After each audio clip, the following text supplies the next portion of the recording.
Hola, bienvenidos al curso Principios de Neuropsicología del Adulto y del Adulto Mayor. La idea de esta breve bienvenida es poder contarles cómo va a ser la dinámica de este curso.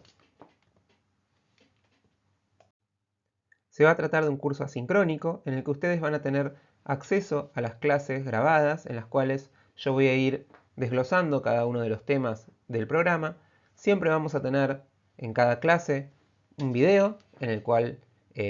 vamos a profundizar en los contenidos, pero también van a tener un archivo en PDF en el cual van a tener un resumen del contenido de la clase que se adiciona a la bibliografía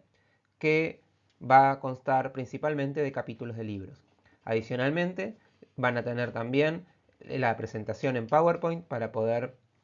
seguirla y eventualmente aquellos que lo deseen imprimirla y tomar notas mientras ven el video. Y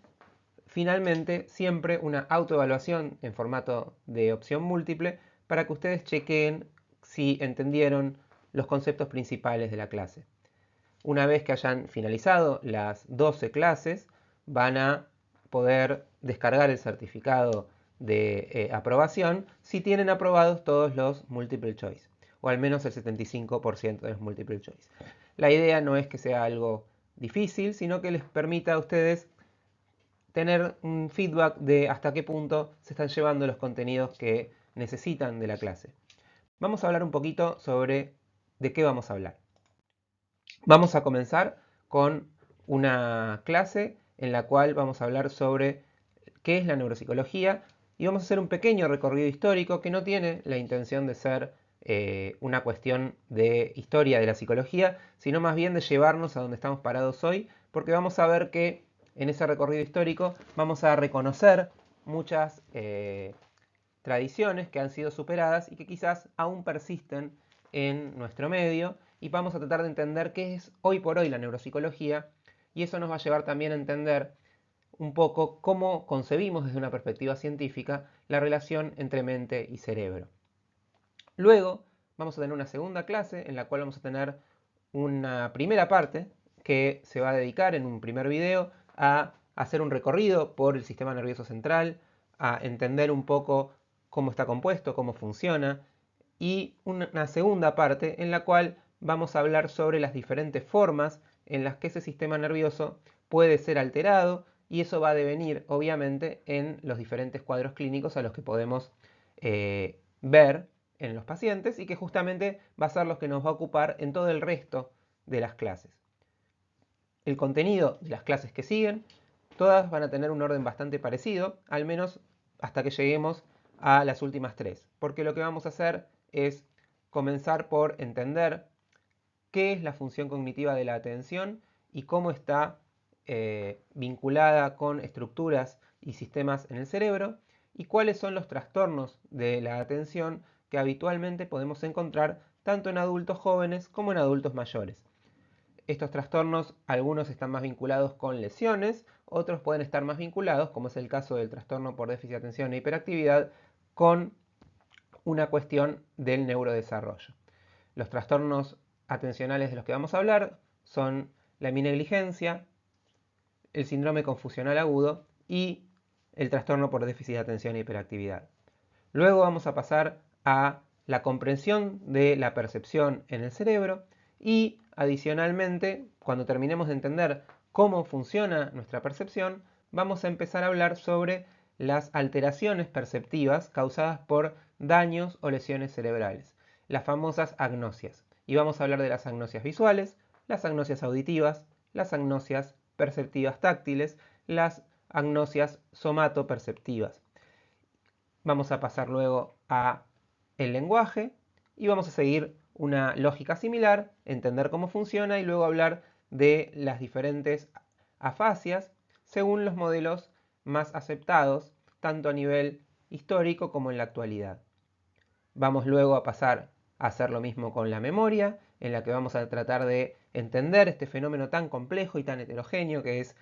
nuestra capacidad de recordar. Eso nos va a llevar un buen rato porque realmente la memoria es un sistema que incluye desde cómo recordamos cómo andar en bicicleta hasta los recuerdos que tenemos de nuestra infancia o cómo podemos recordar a nivel olfativo. Son fenómenos muy diversos. Y luego vamos a hablar de los diferentes tipos de amnesias y los diferentes cuadros que cursan con amnesias. Vamos a pasar a los sistemas motores y vamos a referirnos a las praxias, ¿sí? Las praxias son justamente los movimientos voluntarios y complejos que dependen más de los sistemas cognitivos superiores y que cuando fallan dan lugar a los diferentes tipos de apraxias, de los cuales vamos a hablar siguiendo tanto los modelos conexionistas más clásicos como los modelos cognitivos actuales. Vamos a ver luego las funciones ejecutivas, su definición, su distribución en el cerebro, la relación entre las emociones y nuestra regulación conductual, cómo funciona nuestra capacidad ejecutiva, no solo para ayudarnos a resolver problemas, sino también para ayudarnos a regularnos emocionalmente. Y vamos a hablar de los cuadros frontales más clásicos, los síndromes frontales en las clasificaciones tradicionales de Fuster. Y luego vamos a empezar a recorrer la última etapa del curso, en el cual vamos a empezar a ver cómo ayuda la neuropsicología no solo a los cuadros neurológicos, sino también a la psiquiatría, entendiendo cómo diferentes cuadros psiquiátricos también cursan con diferentes tipos de alteraciones neurocognitivas, y también cuál es el rol de la evaluación neurocognitiva para asistir a los psicólogos y a los psiquiatras con pacientes con cuadros como la depresión, el trastorno bipolar, la esquizofrenia o la ansiedad, para poder entender un poquito mejor a nuestros pacientes y poder ayudarlos de forma más efectiva. Vamos a tratar luego de ir adentrándonos en lo que es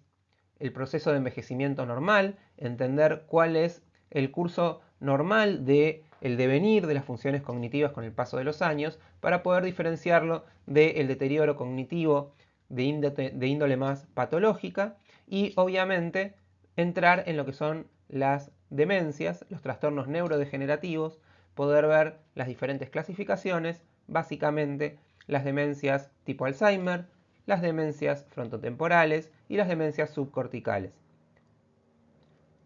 Y luego vamos a hablar un poquito de las evaluaciones neuropsicológicas, lo cual también va a haber sido algo que fuimos viendo de a poco durante toda la cursada, porque tanto cuando hablamos de atención como cuando hablamos de percepción, lenguaje, funciones ejecutivas, siempre vamos a dedicar unos minutos a cómo se evalúan desde el punto de vista neuropsicológico, pero aquí en esta anteúltima clase lo que vamos a hacer va a ser dedicarnos específicamente a entender cómo es una evaluación neuropsicológica y sobre todo cómo interpretar los perfiles neuropsicológicos cuando recibimos